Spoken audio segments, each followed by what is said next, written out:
para lembaga nu di desa kangge ngadorong gerakan-gerakan BUMDes, terutama eksekusi di lapangan. Minimal ada informasi-informasi dan lain sebagainya. Anu katilu tentang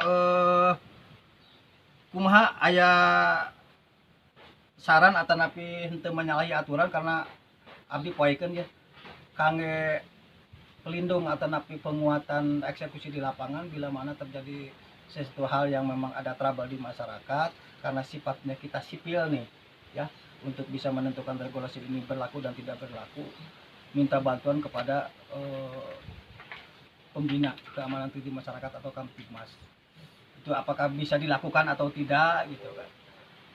Contohnya gini, misalkan ada salah satu warga masyarakat punya utang piutang kepada badan usaha milik desa tetapi macet. Ya, macet meskipun regulasi ada gitu. Perjanjian dan sebagainya ada gitu kan. Siap. Nah, karena sifatnya kita sipil nih, jarang ada gaungnya gitu. Tapi kalau ada yang pakai atribut kepolisian dan sebagainya, mungkin masyarakat mulai dari tingkat awam sampai tingkat orang yang paham juga tentang itu bisa berjalan. Itu mengenai pendampingan bila mana ada trouble di masyarakat. Terus yang keempat adalah payung hukum tentang eksekusi di lapangan. Nyata kembali lagi ada beberapa hal yang memang sudah diagendakan untuk kegiatan pengembangan usaha BUMDes. Dimaksud tadi ada payung-payung hukum yang bisa memperkuat bahwa kegiatan BUMDes ini ada dasar hukum. Jadi mohon bantuan dari segi pembentukan regulasi. Dalam hal ini mungkin Pak Dadan sebagai Kasdipem, meskipun pada dasarnya produk itu ada di BPD ya, tetapi minimal ada koordinasi lah. Ini loh yang diperlukan oleh BUMDes tentang pengembangan usaha tersebut. Yang kelima adalah menyingkapi pengunduran diri Bapak Kepala Desa karena saya butuh sekali dorongan moral ya maupun moral kekuatan untuk bisa melangkah karena harus ada penanggung jawab secara, kalau di perusahaan ada komisaris ya. Komisaris itu harus bisa mempunyai peranan penting. Artinya dia sudah bisa memetakan gitu lah potensi-potensi yang ada di desa, lalu posisi BUMDes itu hanya sebagai pelaksana untuk bisa mengeksekusi dan bisa mengembangkan sesuai harapan-harapan komisaris atau kepala desa itu sendiri sebagai hak veto ya. Yang keenam adalah ngobrollah tentang desa, bagaimana lah supaya kita mempunyai profil desa yang begitu wah kalau menurut pandangan kacamata luar. Nah, kita juga ada di dalamnya juga merasa sebetulnya beban bahwa kita punya profil begitu mewah dari segi beberapa sektor gitu. Memang menjadi potensi kalau kita bisa membaca dan pandai memilah dan memilih potensi itu sendiri. Yang ketujuh ini saya harapan nih bagi perangkat desa atau penyelenggara pemerintah desa ya, terutama kalau ada BPD, saya akan sampaikan ke BPD bahwa tugas pokok kepala dusun ya di wilayah itu saya ngurut dada oge gitu kan. Kenapa? Karena apa sih yang menjadi dasar pekerjaan kepala dusun gitu kan. Jangan sampai image-nya di masyarakat itu kepala dusun itu hanya sebatas menyebarkan SPPT doang gitu kan. Nah, itu jangan sampai ada image seperti itu, karena kalau lihat dari jabatannya itu sebagai kepala desa terkecil atau wakil mutlak gitu di kepala desa yang ada di lapangan, mestinya dia paham tentang situasi dan kondisi di wilayah yang dia emban gitu, tergantung dusun masing-masing, mulai dari pemerintahan, mulai dari pembangunan sampai sosial masyarakat. Kepala dusun itu harus tahu. Jadi saya kurang setuju kalau saya pribadi, kalau kepala dusun itu hanya sebatas nongkrong di desa. Saya kurang setuju. Karena pengembangannya di mana gitu untuk membina masyarakat, terus mengangkat sosial masyarakat, pencerahan tentang pemerintahan dan lain sebagainya, itu tugas kepala dusun. Karena secara otomatis melekat dengan jabatannya itu kepala dusun, jadi dia memahami kultur-kultur di dusunnya masing-masing. Itu mungkin ada 7 agenda yang perlu kita musyawarahkan atau memberikan komentar-komentar dari para bapak-bapak yang mungkin paham tentang yang saya dimaksud 7 item ini. Akan saya catat untuk bekal bisa melangkah, terutama saya punya kepentingan untuk pengelola badan usaha milik desa.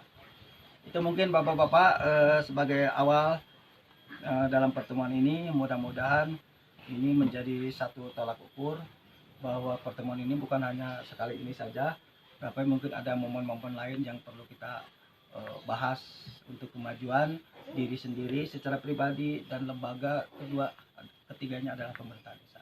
Amin. Itu mungkin bapak-bapak yang bisa disampaikan. Wassalamualaikum warahmatullahi wabarakatuh.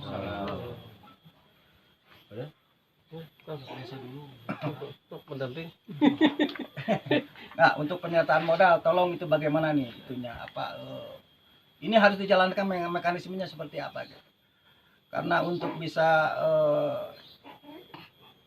mendeklarasikan sendiri, datang ke tiap RT masing-masing, saya loh anggota BUMDes yang baru atau pengurus kan nggak lucu juga gitu kan. Enggak, ini Pak yang bahas yang pertama mungkin tentang mekanisme regulasi tentang BUMDes, keberadaan BUMDes. Ya. Nanti sambil itu juga kan harus ditambah dan dikurangi ataupun dipadukan dengan draft yang dari Pak Setiawan. Ya. Nantilah itu sambil berjalan. Tetapi pada intinya keinginan ketua gitu Pak Atun sama Pak dengan di BUMDes sendiri, blueprint BUMDes itu perencanaan yang akan kira-kira ke arah mana tentang supaya bisa menyelesaikan PAD ini gitu kan. Ya. Arahnya apakah arah sistem sewa menyewa ataupun nanti tadi kayak Pak Atun untuk masalah air atau potensi penduduk saja. Jadi hal-hal yang itu yang nanti dipadukan dimasukkan ke regulasi itu. Jadi tidak akan keluar dari hal itu yang akhirnya nanti tinggal mungkin dibuatkan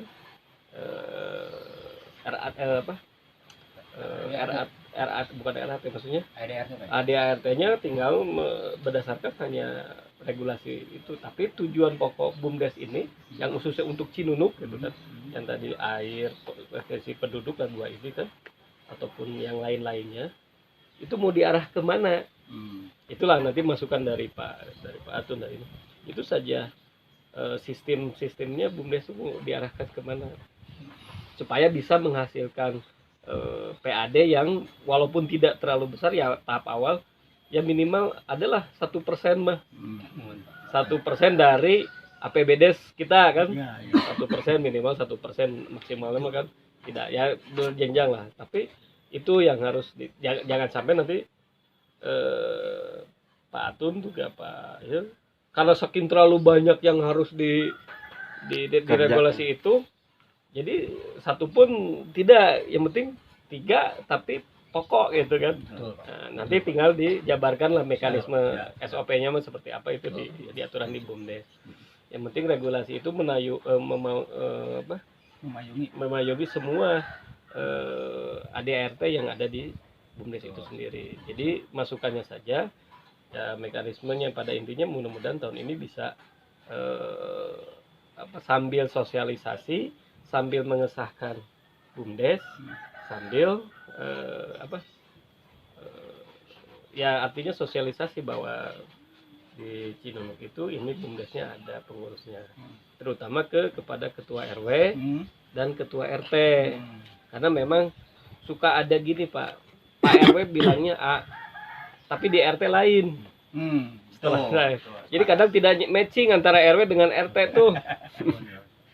Ya Pak, antara RW dengan RT. Jadi nanti yang harus memang jadi PR saya juga, kalaupun nanti ada perwakilan RW, ada juga perwakilan RT di desa itu. Jadi nanti biarlah RT ngarumpul, RT semua se desa Cinunuk, bikin perkumpulannya RW, ya sudah RW, tapi mekanismenya seperti apa supaya nanti biar mereka saja mensosialisasikan ke RT RW, ya ke RT-nya ya sama lah, cuman pada intinya jangan sampai miskomunikasi antara ketua RW dengan ketua RT. Kadang suka ada gitu kan, kadang memang tidak tersampaikan. Ya nggak salah juga Pak RW kadang karena tidak dibekali bahan. Seperti kemarin kan saya juga, wajar kalau di Pak RW gitu kan, bingung saya juga bahannya dari mana gitu, ada di HP, kita mau ngadain pembahasan anggarannya dari mana kan gitu. Seperti itu kadang udah di lapangan melain bahasa. Jadi memang itu bisa jadi evaluasi ya. Itu ya pada intinya tujuan BUMDes kinerjanya mau ke arah mana lah, apa saja yang mau dikerjakan gitu, itu masukan nanti biar bisa dipayungi di Perdes itu. Nah, mekanisme masalah penyertaan modal itu mah tinggal presentasi saja. Dari pemerintah berapa persen, dari pihak swasta berapa persen, pihak BUMDes itu sendiri berapa persen, itu tinggal diatur lah. Itu tinggal penyertaan modal mah. Yang penting itu mah penyertaan modal mah tinggal oke, sudah selesai lah. Tidak ada tinggal ya tidak terlalu banyak yang harus diundang, dilibatkan juga. Yang penting ada perwakilan RW, perwakilan RT, lembaga desa, pemerintah desa, sama lembaga-lembaga yang lainnya. Udah gitu saja. Yang pokok adalah itu BUMDes, keberadaan BUMDesnya, legalnya, supaya diketahui oleh perwakilan masyarakat di wilayah RW masing-masing. Loh ini gitu. Jadi sudah ada aturan mainnya, mekanismenya. Terus nanti juga di samping itu juga nanti rapat awal itu semacam rapat awal RUPS dari yang lama ke yang baru, perwakilan. Jadi setelah legal formalnya sudah selesai, sebulan kemudian RUPS awal, yang lama berapa aset yang ada tinggal diungkapkan. Nanti di akhir tahun kemudian kan tinggal dilaporkannya. Bisa RUPS-nya kalau memang pandeminya masih panjang, bisa saja online kan. Ya masyarakat bisa saja, tapi yang penting terpapar, terjelas lah. Jadi itunya jelas. Jadi kalau legal itu tinggal kapan BUMDes, tinggal nanti ke PJS kira-kira kapan. Memang PR ini juga jadi PR. Karena apa? Supaya BUMDes itu sendiri memberikan PAD-nya bisa, kalau bisa ya 50% dari APBD desa. Kalau APBD taruhlah 2 miliar, berarti kalau 50%-nya bisa 1 miliar gitu. Ya gitu kan. Kalau diharapkan mah kan gitu. Ya. Oke. Terima kasih Pak Dedan. Sebetulnya ada beberapa agenda pengembangan BUMDes itu sendiri. Kalau saya hitung sih untuk training pertama ada 8 kegiatan yang sudah dibuat proposal, disampaikan kepada Kaur Keuangan. Nah, tetapi yang menjadi prioritas itu adalah mengenai pengelolaan air. Ya, pengelolaan air.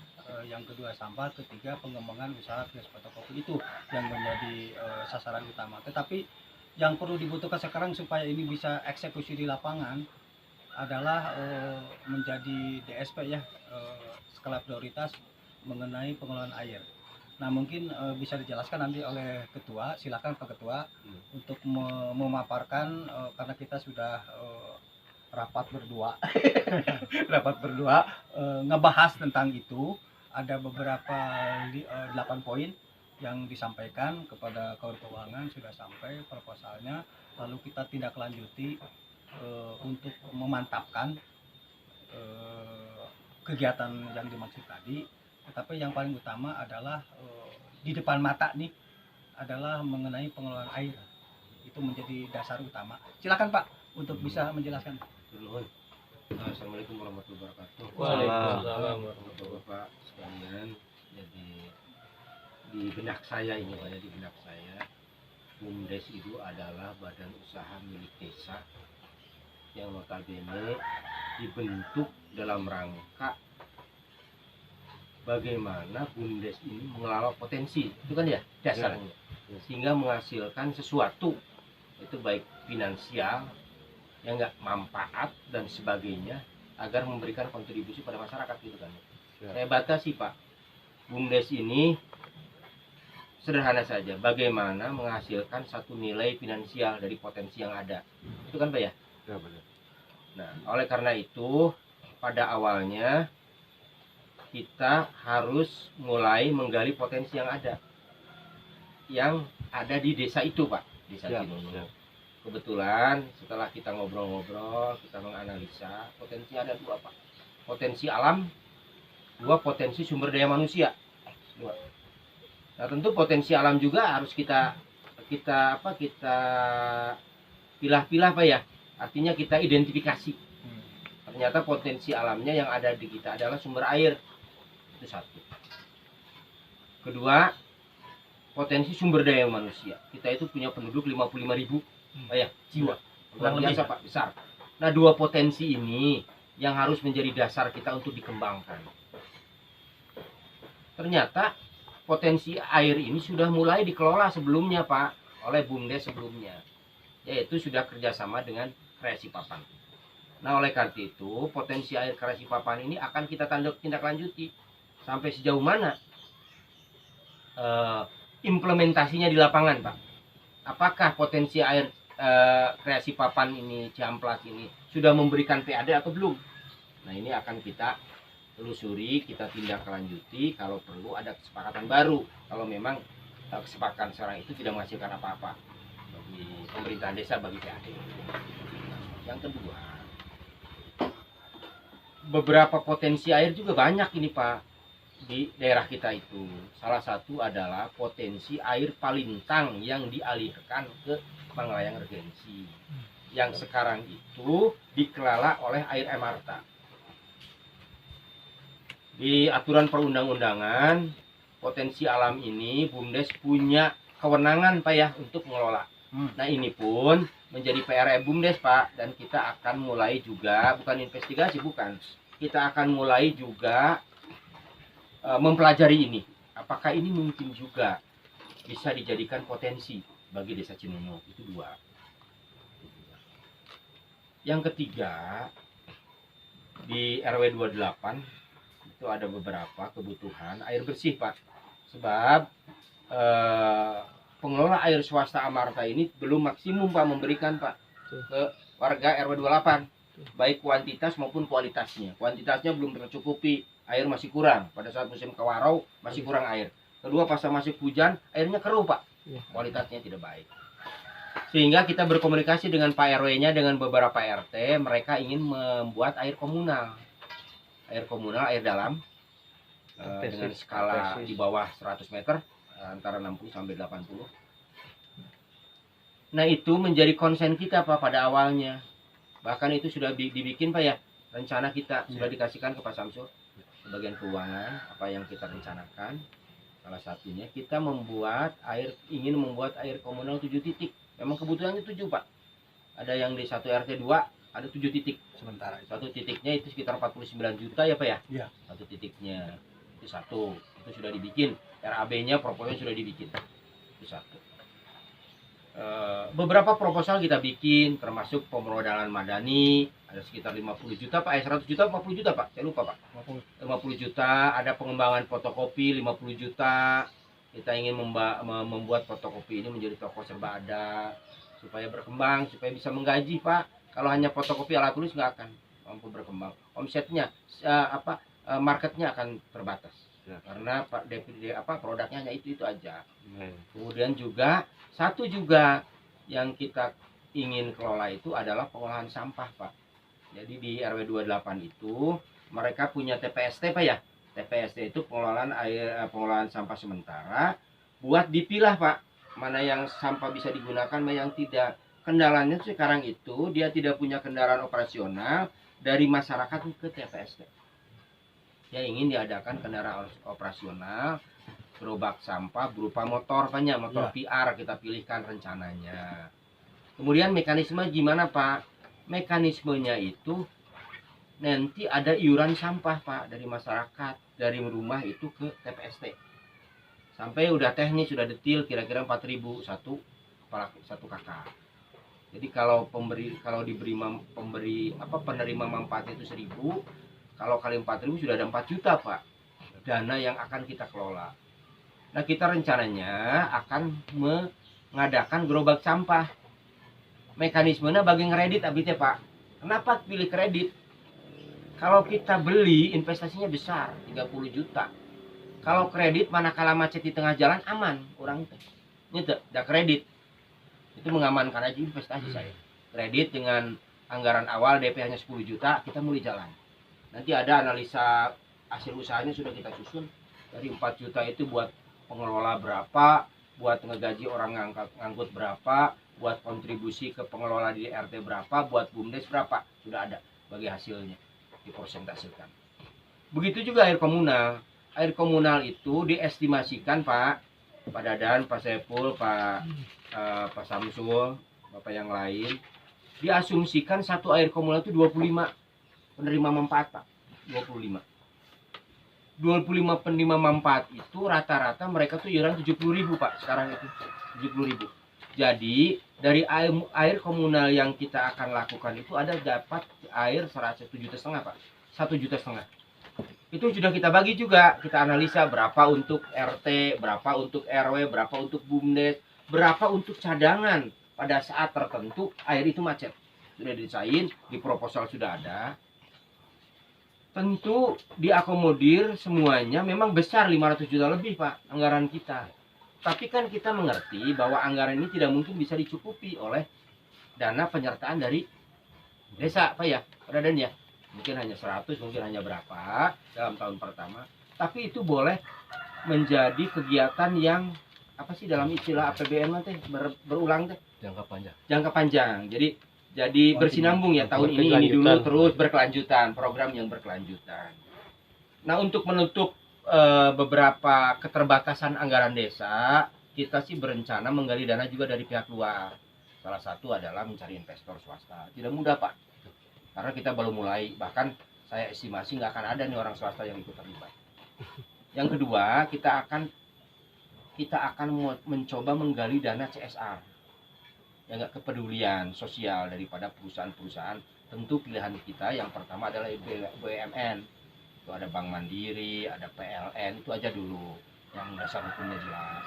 Jadi kita di samping proposal ke desa, kita juga sekarang lagi menyusun proposal untuk dikembangkan ke CSR beberapa BUMN. Mudah-mudahan ini bisa menutupi keterbatasan dana yang akan diberikan oleh desa. Jadi program 1-2 bisa jalan. Itu. Yang terakhir, setelah kita menyusun proposal, datang lagi informasi yang luar biasa bagus Pak potensinya, yaitu di RW 1 Cipadati. Karena sudah ada program desa tentang air bersih Pak ya. Torennya sudah ada, sumber airnya sudah ada. Maka segera pada saat itu saya menyusun proposal dengan Pak Amar Pak. Ternyata ini potensi yang luar biasa dan akan mudah dilakukan. Akhirnya kita bikin proposal.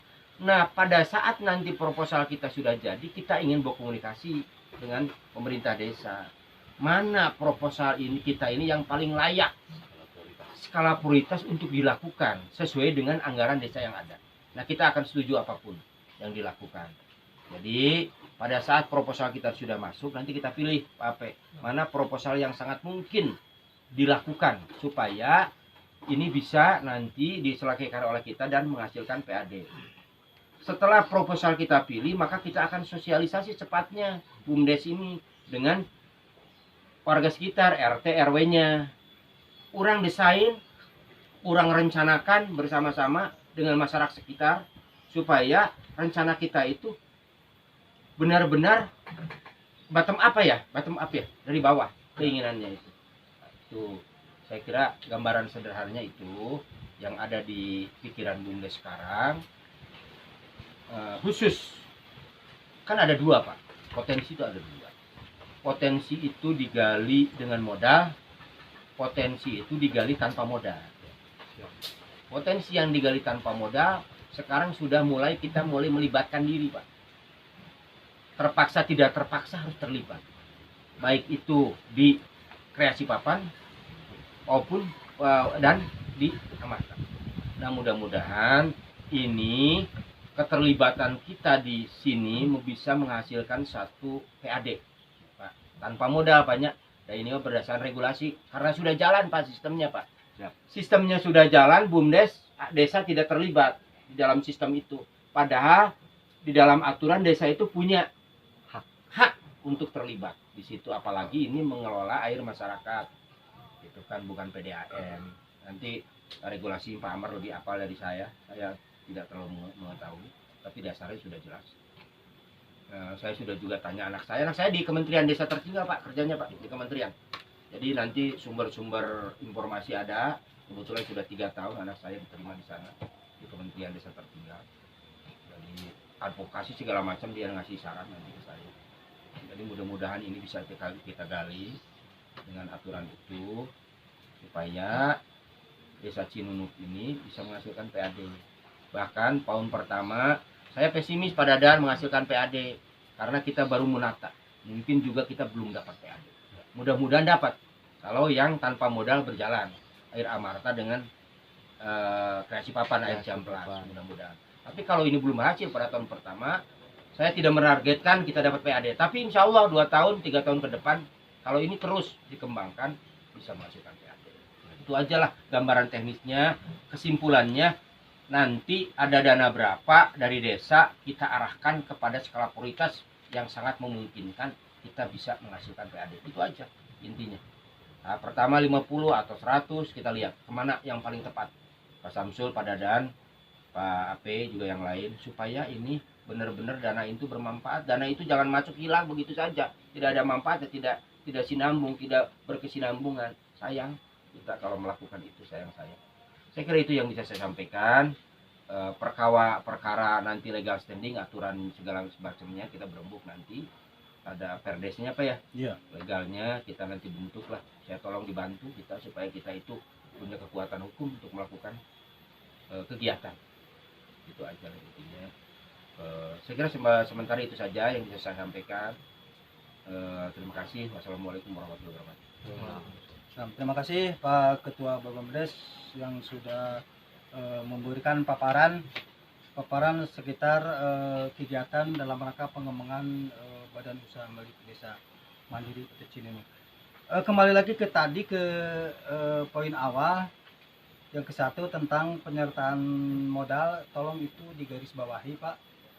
Karena begini, di dalam penyertaan modal dengan peraturan desa tentang pembentukan BUMDes, kenapa itu sangat dominan sekali untuk menjadi dasar kita berbuat atau berkegiatan di Badan Usaha Milik Desa?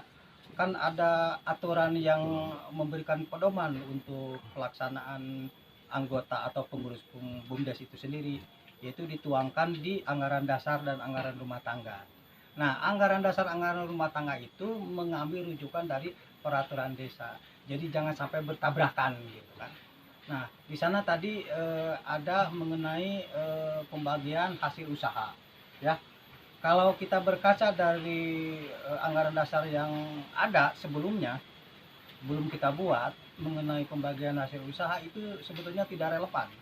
Artinya nggak tahu itu salah ketik atau kepentingannya seperti apa belum bisa tergambarkan. Tetapi minimal kita rubah. Salah satu contohnya misalkan yang menjadi konsen kita adalah pendapatan asli desa. Kalau dari anggaran dasar yang sebelumnya kemarin itu cuma 10%. Ya. Kan tidak rasional gitu. Makanya kita akan naikkan bukan 10% jadi 30% itu rencananya.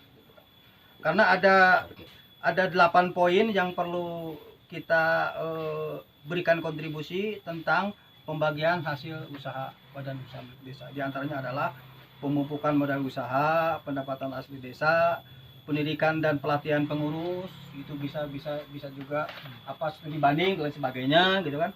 Terus untuk komisaris berapa, untuk pengawas berapa, untuk hanar pengelola juga berapa, untuk biaya rapat berapa, dana sosial. Itu yang direncanakan tentang pembagian hasil usaha Badan Usaha Milik Desa itu.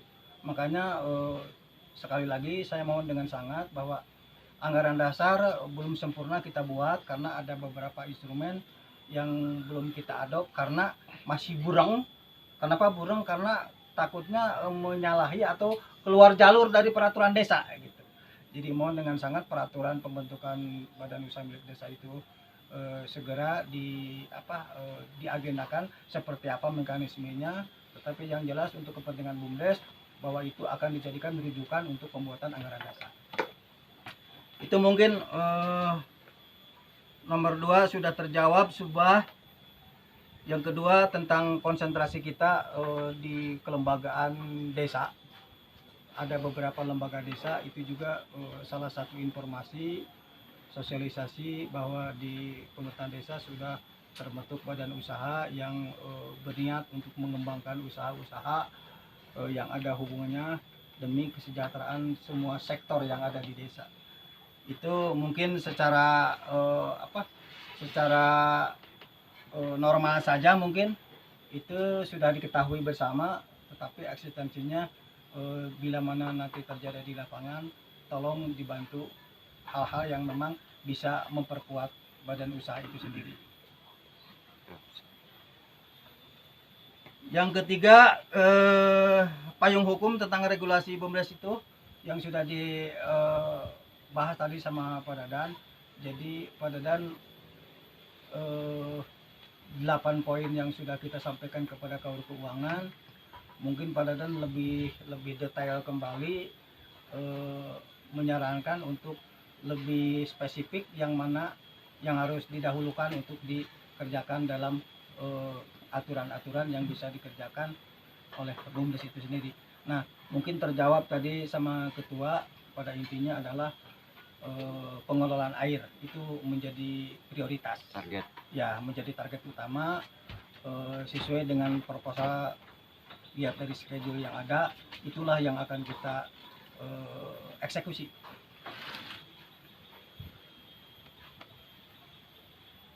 Terus mengenai pendampingan bila mana terjadi trouble di masyarakat ada hubungannya dengan kemacetan eksekusi di lapangan. Apakah perlu misalkan minta bantuan Babin Kamtibmas atau apalah yang bisa memperjelas, yang bisa ikut juga mengeksekusi tentang kekuatan regulasi yang sudah kita bikin di aturan desa. Nah, apakah itu hanya sebatas mengajak saja, minta tolong bantuan secara temporer, atau harus dimasukkan ke dalam anggaran dasar? Itu mohon di komen-komen dari bapak-bapak semua, apakah itu potensinya dimasukkan ke anggaran dasar atau hanya sebatas bila mana terjadi sesuatu kita hanya calling saja gitu. Itu mungkin poin 4, mohon konsentrasi dari semua pihak. Apakah untuk pendampingan di masyarakat tentang bila terjadi trouble tentang regulasi, minta bantuan kepada Babin Kamtibmas secara temporer atau masukkan ke dalam anggaran dasar gitu. Silakan. Kalau menurut saya itu saya belum pernah dengar Ya. kalau ada di ADART Ya. untuk itu. Jadi kayaknya temporer. Temporer Itu ya. baik di mana instansi bank atau leasing atau apa kan enggak Enggak ya. ada. Ya.